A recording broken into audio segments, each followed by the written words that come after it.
বলা আবার পালিয়ে গেল শালা।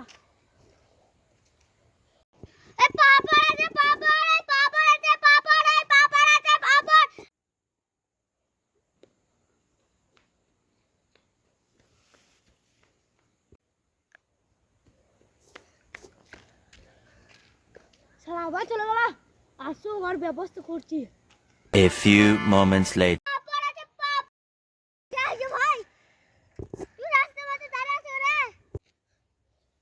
তোমার সাথে আমার আজকে বোঝাপড়া হবে।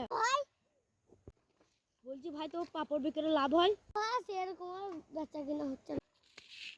আলা এই পাপড়গুলো সব বিক্রি করা হবে, তারপরে সাইকেলে পাবে যাও।